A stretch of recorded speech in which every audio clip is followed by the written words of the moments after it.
6h30, 9h, les matins de France Culture. Guillaume Erner. Marguerite Caton, bonjour. Bonjour Guillaume et bonjour à tous. Une querelle médiatique ce matin ? Une querelle qui s'enfle, une polémique même pourrait-on dire, autour de l'audiovisuel public. Représente-t-il la diversité des opinions politiques du pays ou relaie-t-il une idéologie progressiste, voire carrément de gauche ?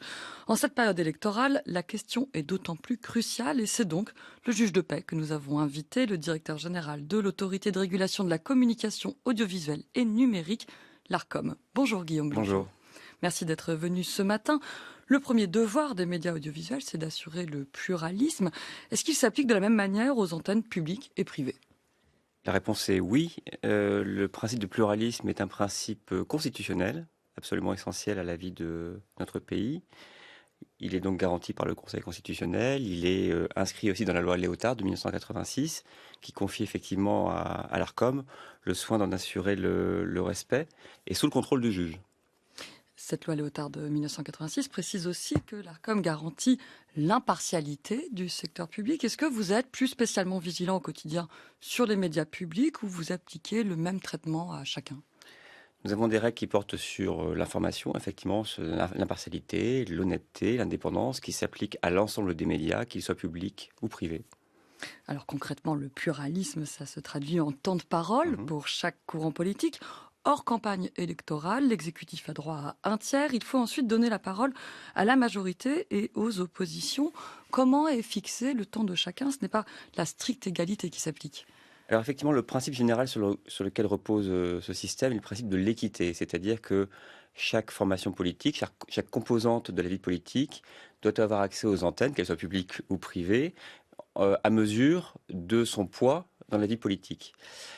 Hors période électorale, effectivement, la règle est celle que vous avez décrite, c'est-à-dire que l'équilibre général est d'un tiers pour l'exécutif, 2 tiers pour les autres formations, pour les formations politiques des oppositions, en fonction de leur représentativité, c'est-à-dire en fonction notamment de leurs résultats électoraux, des parlementaires ou des élus qu'elles ont dans les assemblées délibérantes, et de leur place dans les sondages. Ça, c'est pour la période hors élection. Voilà, et en période de campagne, il y a un second compteur qui tourne. On compte non seulement les personnalités politiques encartées, mais aussi les soutiens déclarés de telle ou telle liste. Est-ce que c'est à ce titre que vous avez décidé de porter au compte de la liste Renaissance les prises de parole du président et du Premier ministre, Guillaume Blanchot ? Alors effectivement, hors période électorale, j'y reviens 30 secondes, l'appréciation se porte sur une durée de 3 mois. En période électorale, on a un regard qui est beaucoup plus ramassé compte tenu de l'enjeu d'un scrutin. Et là, effectivement, on se fonde là aussi sur le principe de l'équité, selon des critères équivalents à ceux que j'ai décrits. Et on s'assure, semaine après semaine, en regardant les déclarations qui nous sont adressées par les éditeurs, que ces équilibres sont respectés. Et pour répondre à votre question, la parole de l'exécutif peut être créditée au compte de la liste qui représente la majorité présidentielle. Je dis elle peut être parce qu'il y a 2 cas de figure. Lorsque c'est un membre de l'exécutif, un ministre par exemple, qui s'exprime et qu'il effectivement il apporte un soutien direct ou indirect à la liste portée par le parti Renaissance, effectivement ce sera compté au crédit de la liste Renaissance. Il y a un cas de figure spécifique, et c'est bien normal, qui est le temps du président de la République. Il y a 2 cas de figure pour être simple. Soit le président de la République s'exprime en tant que chef de l'État, dans le cadre de l'exercice de ses missions régaliennes, et bien sûr, à ce moment-là, ce n'est pas une parole qui relève du débat politique, et donc elle n'est pas décomptée. En revanche, lorsqu'il s'exprime, lorsqu'il y a des propos qui portent sur le débat électoral, ou qui manifestent un soutien à telle ou telle liste, effectivement, alors à ce moment-là, ces propos seront comptabilisés au soutien de la liste en question. Et vous avez déjà déterminé que l'interview d'Emmanuel Macron, qui sera présent donc sur TF1 et France 2 demain à 20h, serait rapportée au temps de parole de la liste Renaissance. Alors, c'est pas tout à fait ce qu'on a dit. On a dit, si dans l'hypothèse où, lors de l'interview, il tiendrait des propos qui ne sont pas des propos, entre guillemets, régaliens, et qui, justement, seraient des propos qui relèvent du débat électoral, à ce moment-là, il serait crédité au compte, si je puis dire, de la liste de Madame Hayet.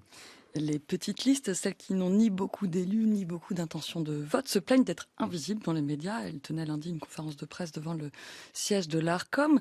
Que leur répondez-vous, Guillaume Blanchot, vous qui en êtes le directeur général ? Alors déjà, j'aime pas trop le terme de petite liste.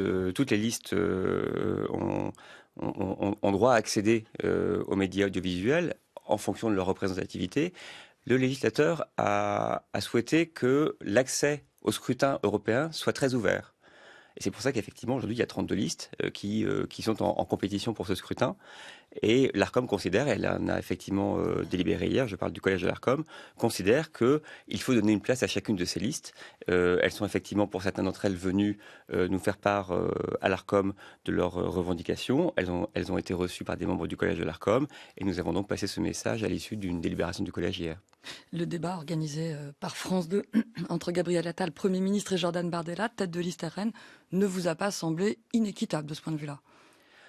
En tout cas, nous avons considéré que dès lors qu'il s'inscrivait pleinement dans la campagne électorale et qu'il portait sur l'enjeu du scrutin, évidemment, les propos de l'un comme de l'autre devaient être comptabilisés au titre des listes qu'ils soutiennent. Il faut préciser que ce sont les chaînes elles-mêmes et non pas l'ARCOM qui comptabilisent le temps de parole qu'elles confient à tel ou tel courant d'opinion. Votre mission, c'est ensuite de contrôler ces comptes.